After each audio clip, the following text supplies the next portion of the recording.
सभी हमारे जो शुभ चिंतक साथी जितने हैं, आज मैं क्योंकि भाजपा से इस्तीफा देने के बाद और कांग्रेस ज्वाइन करने के बाद पहली बार हरियाणा में आया हूँ, तो आज उचाना में प्रोग्राम किया गया है। तो रास्ते में जहाँ जहाँ पे भी हमारे साथी हैं वो सारा एक स्वागत की प्रक्रिया है। मैं सभी का बहुत आभारी हूँ और उम्मीद रखता हूँ कि आने वाले जो चुनाव हैं, पहले लोकसभा के और उसके बाद असेंबली के, उसमें हम मजबूती से खड़े होंगे और कांग्रेस पार्टी को भारी बहुमत से जिताएंगे। यहाँ से क्या वजह रही सर जो भाजपा छोड़ने की? भाजपा छोड़ने की वजह तो देखिए, मैं वहाँ ज़्यादा सहज नहीं था। मैं पार्टी ने मेरे को मौका दिया, भाजपा ने, मैं सांसद बन के गया, लेकिन बहुत जल्दी मेरे को समझ में आ गया कि मेरा उनके साथ मेल नहीं बैठता, ना तो वैचारिक तौर पे और ना व्यक्तिगत तौर पे। और उसके बाद जो आपको पता ही है, जो 3-4 मुख्य घटनाएं हुई, वो सारी की सारी हमारे प्रदेश और हमारे इलाके को प्रभावित करती थी। चाहे वो किसान आंदोलन हो या ये अग्निपथ की स्कीम हो, जिसमें सारा फौज की भर्ती का सिस्टम बदल गया और फौज की जो टर्म्स एंड कंडीशंस होती हैं नौकरी की, वो सारी बदल गई। उसके बाद जिस प्रकार से फिर हमारी अंतर्राष्ट्रीय ख्याति की महिला पहलवानों के साथ जो हुआ और जिस प्रकार से प्रशासन की उसमें बेरुखी रही, तो ये बहुत सी चीज़ें थी जो जुड़ती चली गई।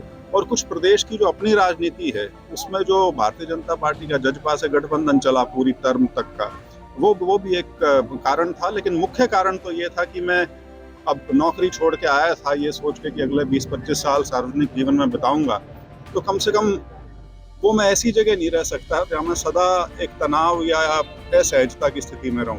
तो इसलिए मुझे लगा कि मैंने अपना खैर इतना कर्तव्य तो निभाया कि टर्म मैंने पूरी करी।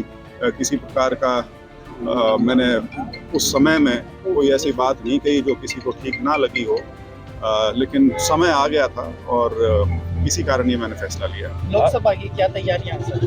लोकसभा की तो अभी तो पार्टी के जो उम्मीदवार हैं उनके चयन की प्रक्रिया चल रही है। वो तो जब उम्मीदवार सारे मैदान में आ जाएंगे, उसके बाद चुनाव प्रचार के हिसाब से भी तैयारी शुरू हो जाएगी। लेकिन अन्यथा कार्यकर्ता तो सारे जो हैं, पूरी पार्टी जो है, वो तो काफ़ी समय से, क्योंकि हरियाणा में तो विपक्ष में थे, तो वैसे ही संघर्षरत रही है पिछले कई सालों से। तो तैयारी तो पूरी है उस नाते। मुख्यमंत्री जी चेंज हो गए जो जी, वो तो जी देखिए, मुझे ये लगता है कि जो मुख्यमंत्री का बदला जाना है, और वो भी इलेक्शन के अनाउंस होने से 2-4 दिन पहले, ये इस बात को दर्शाता है कि बीजेपी ने मान लिया कि हमारी स्थिति हरियाणा में बहुत कमज़ोर हो चुकी है।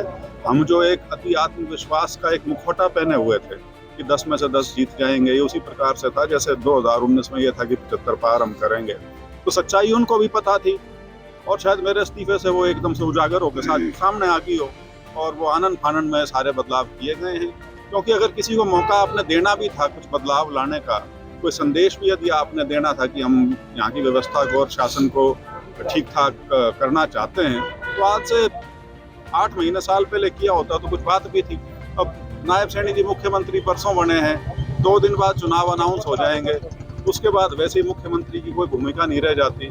तो वो क्या करेंगे, क्या नहीं करेंगे, क्या प्रभाव छोड़ेंगे, उसके लिए आदमी को समय चाहिए होता है। अब आपको क्या लगता है कांग्रेस पार्टी की हरियाणा में स्थिति बहुत मजबूत है और मुझे पूरा विश्वास है कि इस बार के नतीजे जो हैं, खास तौर पर जिस प्रकार का प्रचार चारों तरफ किया हुआ है, उसको ध्यान में रखते हुए प्रत्याशित नतीजे यहाँ से निकलेंगे।